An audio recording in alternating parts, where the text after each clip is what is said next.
All right, so peace. So now this is going to be another installment in the responding to your comment series. This is going to be based on the video that I did up on Shakespeare. So let's go through some of these comments and let's see what can I respond to. Oh, the brother dude, what he said? Denzel Washington got his start in Broadway playing a recreation of a Shakespeare play. Well, most actors get their start doing Shakespeare in theater. Denzel was in a Shakespearean movie that was directed by Kenneth Branagh. The title escapes me right now, but he was in the movie. It was him, Keanu Reeves, Kenneth Branagh also acted in it. Emma, what's her name? Emma Watson or Emma Thompson, one of those names. She was in it. Kate Beckinsale was in it, and what's the cat name that was played in the first Batman? Michael Keaton. He was in it also. I can't remember the name of the film, but Denzel was in a Shakespearean film that was directed by Kenneth Branagh, and he played a Don, a Spanish Don, meaning a Spanish lord in the movie. All right, like I said, oftentimes those black male characters in these films, just as an allusion to the fact that they know that the so-called black man was in a rulership position during that time period. All right, like they also did it. If you ever see a movie called Robin Hood, Men in Tights, they threw Dave Chappelle in there as one of the merry men. Robin Hood was a so-called black man. All right, he was an original Anglo-saxon. He was a so-called black man. All right, so was King John, who was his adversary in real life. The same man who wrote the Magna Carta. All right, King John was a so-called black man as well. But yeah, Denzel got his start doing Shakespeare. Most actors get their start doing Shakespeare. What's his name? What's the brother's name? The brother from Boys in the Hood. Lawrence Fishburne. Lawrence Fishburne, he also acted in Othello, which I believe was another Kenneth Branagh production. All right, so let's see here. It says, yo, Judah, great video, thank you. This might sound dumb, but this kind of reminded me of the Martin Lawrence movie called Black Knight. No, brother, it doesn't sound dumb at all. It's correct. That's another example of a film where they were mocking the so-called black man. When I say the so-called black man, they were mocking the so-called black men in the audience because they know that the knights were black. All right? They already know that the so-called knights were black. They make movies like Black Knight to mock the so-called black man's ignorance at the fact that most of us don't know our own history. All right? But Martin Lawrence also played in that film, he also played Heru. He played the Green Man. All right. I'm trying to remember what his character's name was in the movie, but it was an allusion to him being the Green Man. And I believe he also had a jersey with the number 30. Was it the number 33 or the number 13 on it? It was some occultic number that they had the brother wearing in that film. But yeah, the Black Knight, and they noticed they kept calling him Moor, right? Because they know that the term Moor means a so-called black man, even though a lot of these silly pseudo-historical Caucasians will try to tell you that the term Moor means an Arab or a Berber or some other nonsense. Like I said, most of the Caucasians that try to argue with you about things like that, they're normally white trash. All right. The elite Caucasian historians, they already know what the term Moor means. They know that the term Moor means a so-called black man. All right. Let's see. How did you become so smart on actual real history? I wanted to be on that level for real, for real. Well, brother, first thing is you have to really be into history. You have to be, it has to be something that you love. All right. It can't be something that you want to do just for emulation. It has to be, when you get into things like history, it has to be something that you love. You have to enjoy acquiring books and reading books and comparing information. And like I think I stated before, I go on Wikipedia, I'll look up a certain king or a certain kingdom or a certain empire, and I'll read that article, and then I'll click on the kings, the entire king list, the entire dynasty list, and I'll read about every king and every queen, and I'll read about who their parents were from different kingdoms, and I'll see how they interrelate to each other. That's how you learn about things like the so-called black rulership of Europe. When you understand that if one person was so-called black and they were all family, then most likely everybody was so-called black in regards to the rulership. All right, and they already know this. Things like the Angevin Empire, the Plantagenet ruling family, the the Normans, the Merovingian dynasty, the Capetian dynasty, the Holy Roman Empire, under Charlemagne, and the Byzantine Empire. These are all so-called black. The Rurik dynasty. You understand? In Hungary, you have kings like King Louis the First of Hungary, right? King Charles of Hungary. These all were so-called black men. All right. So these are things that I'm going to cover soon. Right. The latter part of the Roman Empire was also ruled by the so-called black man. But we'll get to that in due time. Let's see here. This brother, he asked the same question on another video. He said, "Can you do a video on how you do your research?" Well, brother, there's really only one way to do research, and that's to acquire books and to read. Right? And a main aspect of getting access to real information is the Lord has to want you to find it. Right? The Lord doesn't give everybody the same gift. So some men could read all day and they won't find what they won't find certain things because they're not looking for it. Like I already knew what to look for. When I first got into history, I was a small child, and when I became older, when I became a teenager, I got into a lot of the pro-black stuff, and I was reading about a lot of the so-called African empires, and then I came upon things like the black rulership in Europe and the black presence and so-called black presence in the Americas and Asia and things like that.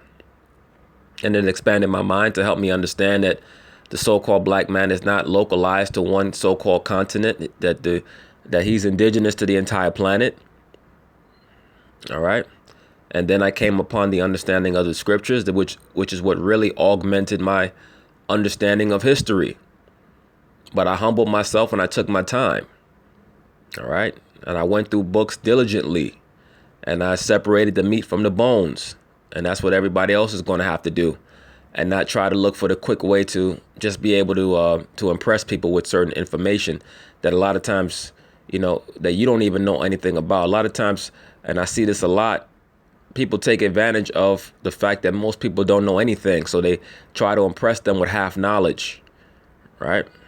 It's like they say in the land of the blind, the man with one eye is king. Well, we don't want to be the men with just one eye. You want to have both eyes open, and we want to be correct. We don't want to just lord ourselves over other people.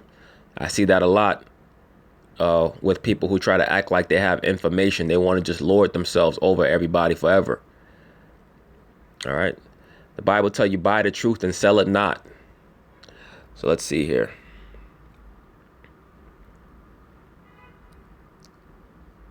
Yeah, this is the comment that I was referring to in one of the previous videos with this cat Exodus. Where are you getting your information that these people in history were black-skinned people? Bruh, there's a lot of information out there for you to find if you're looking, if you're truly interested in knowing about the so-called black rulership in these different lands. There's a lot of information out there if you're willing to look for it and not just adhere to the slave narrative. And I'm not saying that you are a Israelite. I don't know what you are, but a lot of brothers in the knowledge, they get sucked into the knowledge through the victimization mentality, right? The so-called slave narrative. A lot of so-called Israelite camps, they love to push the slave narrative because it helps them promote the victimization mentality amongst a lot of these so-called black men. All right, instead of the ruling class mentality. And they start to take the white man and they start to give him too much credit for their condition. All right. Everything becomes just about hating the so-called white man. It's not about the so-called white man. The so-called white man is not a real ruler. That's why most of his rulerships don't last more than 150 or 200 years. When they were in power under the Macedonians, that started around Alexander, that started around the 4th century BC, the late 4th century BC. And then, Alexander died. He had his 4 generals, and the Macedonians were eventually conquered by Imperial Rome, right? Which grew under Caesar, under the Julio-Claudian line. And then after that, it was taken over by, I believe it was the Nerva Antonine dynasty. And that ended with with black Caesars. All right, so-called black Caesars, meaning so-called black rulers of Rome. I'll be doing a video about that very soon. But the so-called white man doesn't rule for very long because he's not really one with nature. All right, he doesn't know how to do things in propriety. They overdo everything. They either go to the extreme in one direction or the other. So, when they first came into power, what did they do? They killed off a lot of the animals. Like when they came to the Americas, they almost killed off the buffalo. They take different animals from different regions and they transplant them to other places, right? Like there's an animal called the nutria. They took the nutria out of South, which is basically a gigantic water rat. They took the nutria out of out of its original habitation in South America. I believe it's from Chile or Argentina, one of those places, or Bolivia, one of those places. And they brought it up to the Americas, and now the nutria is just destroying all of these swamps and the marshlands because they took it out of its original habitat. It's what they call an invasive species. Right? There's another animal, I believe it's the carp. There's a certain type of carp, certain type of fish that they took out of China and they introduced into the Mississippi River. And that fish is destroying all the other fish. There's a toad or some type of toad or frog that the so-called Caucasian introduced into Australia that's doing the same thing, killing all the animals. All right, so what the Caucasian does after he does things like that and he chops down all the trees, then he goes to the other extreme and he says, we don't want to cut down any trees. We don't want to hurt any animals at all because he doesn't know how to live in balance. It's all right to use animals for clothing and for food. Use them in moderation so that they can replenish their numbers. You have all these people marching around on what they call Earth Day, trying to act like they're concerned about global warming and the environment. Oh, the earth is spiraling downward. No. The ecosystem was set up by the Most High to be self-correcting. If you leave nature alone, it will repair itself. It doesn't need the white man or any of his pseudoscience or any of these other nations and the fake pseudoscience that they copy from the white man. They don't need him and his pseudoscience to repair itself. Nature will always repair itself if you leave it alone. All right. That's why they have things like Earth Day, which is just in veneration of the mother goddess. All right. Like I said, that whole time period from Easter to Beltane is just in veneration of the mother goddess, Cush, and their son Nimrod. That's all it is. All right. So they call it Earth Day. That's short for Mother Earth Day. It's when they worship the queen of the woodlands. All right. But let's continue on. Oh, this brother, he had some good comments here. Upstart Crow is a 6-part British sitcom on BBC. Though the actor playing Shakespeare isn't black, the people at BBC have a tendency for revealing tidbits of real history here and there. Like I said, yes, the BBC, they have most of our real information. They know things like King James and Queen Elizabeth and Henry VIII, and these men were all black. They know things like that, so-called black. They know things like Charles II, the black boy. They know about all that already. All right. They can't teach so-called black people that because they're trying to push that Babylonian everybody come together, everybody mix together. So they have to take away history. They have to deculturalize people and make them ignorant of their past. So all they can do is look forward. They have no roots. They have no foundation to grow from or build from in their past. So coming together with everybody, it seems like a good option because they don't know anything about their past. All right. So-called blacks don't know anything about their past, their real past. So that's why they're so eager to want to come together with everybody and unify under that Babylonian philosophy that was started by Cush. All right. Let's see here. Your videos and commentary are enlightening as well as exciting. Thank you, brother. I appreciate that. God bless. All right. He says, I never would have guessed that any of the people that you mentioned were our people. Yes, brother. You'd be surprised. You'd be surprised. There's a long list of notable people in ancient history and relatively recent history that was so-called black that they have made Caucasian because they don't want people to know certain things like that. All right, I already mentioned some of them, like Shakespeare. Who else? Beethoven, Mozart, Franz Joseph Haydn. The list goes on and on. I'll be doing videos on most of these topics in the future. All right. Let me see here. This guy says, not to get off topic, but I have to disagree about the plague. The rats or some other animal served as an intermediate host or definitive host for the flea. The flea was infected by a bacterium and the bugs were transmitted to the rats. When the disease killed the rats, the fleas needed a new host and they wound up finding them. Long story short, wherever the rats go, the fleas go. The problem with that theory is that the rats could not possibly have traveled across the continent fast enough to carry the disease that you're talking about. All right.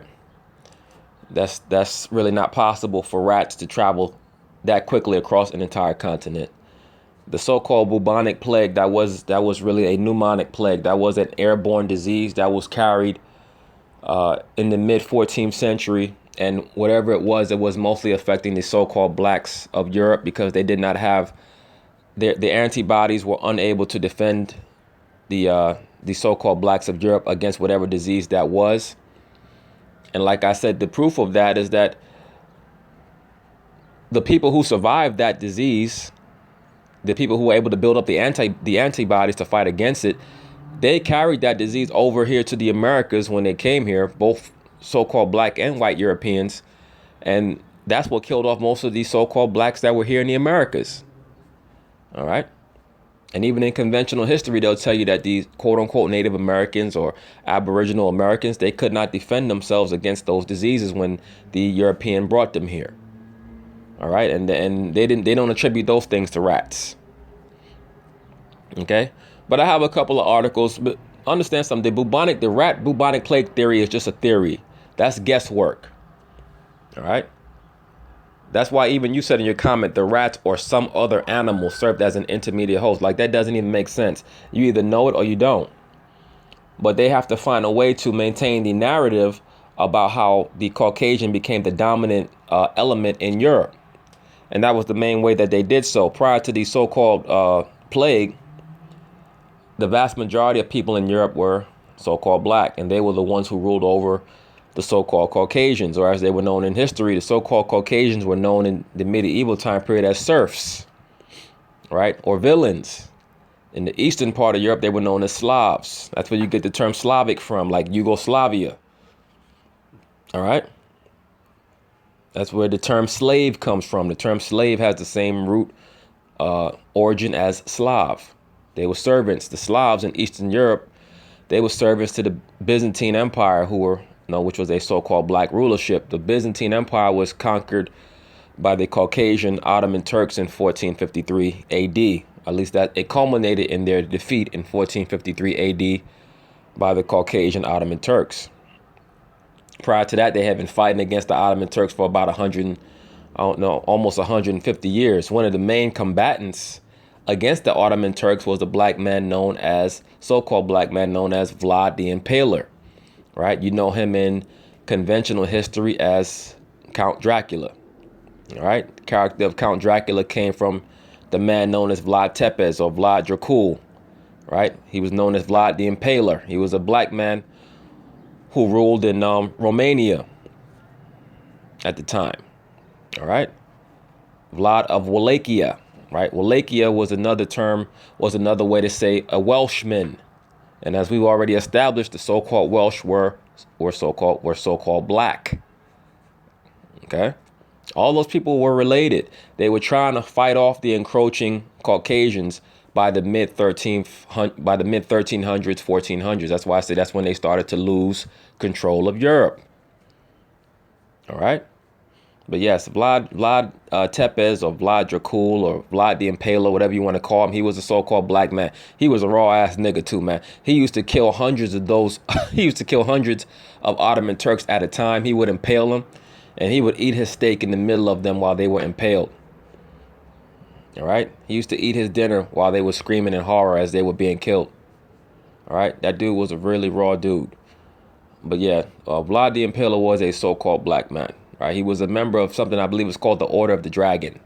Right, the so-called black man started a lot of orders of the knights back in the 12 and 1300s.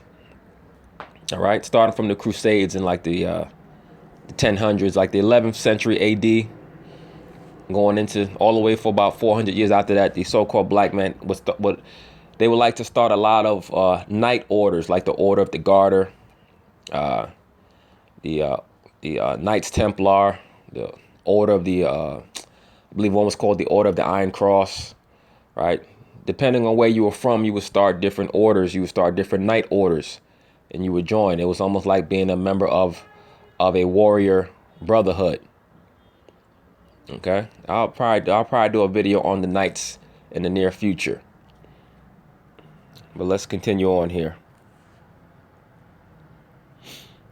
This brother, he said, I hear evidence that Shakespeare never wrote one play or sonnet. Well, you know, a lot of times that type of misinformation is put out. And if you're a man of wisdom, you should know that that should be a clue that he was a so-called black man.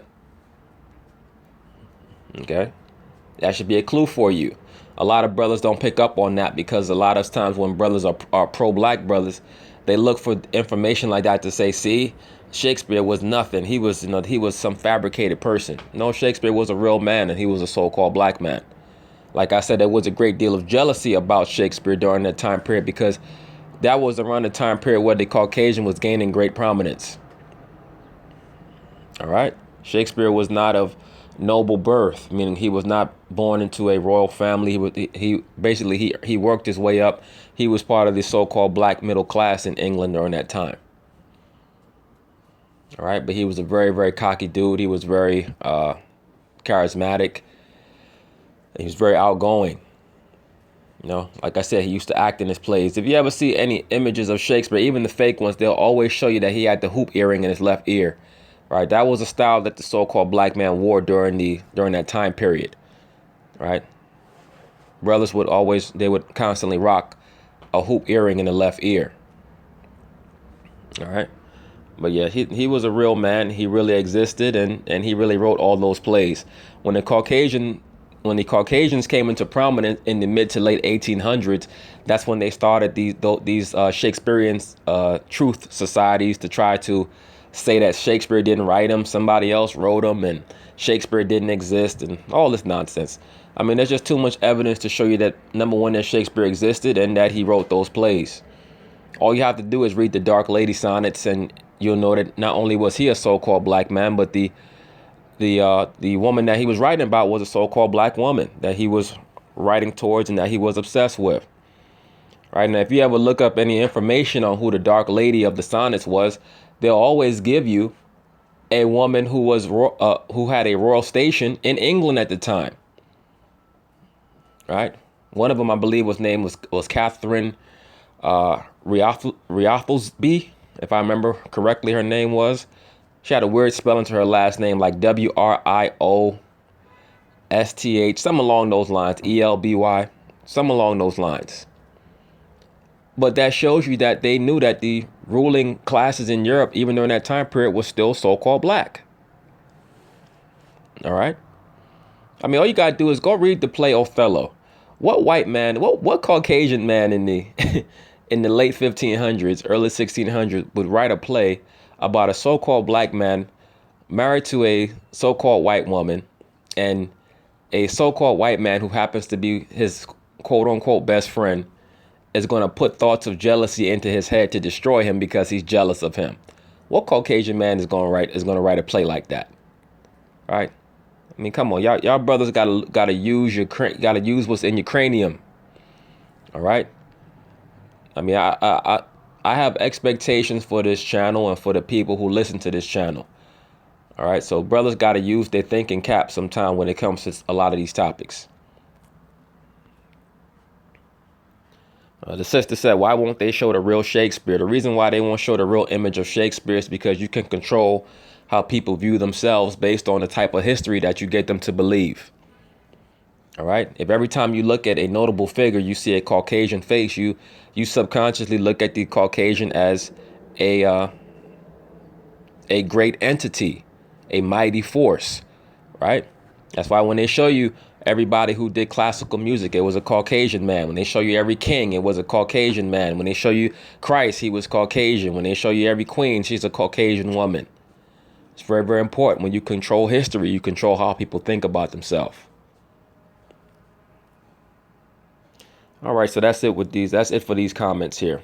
All right, peace.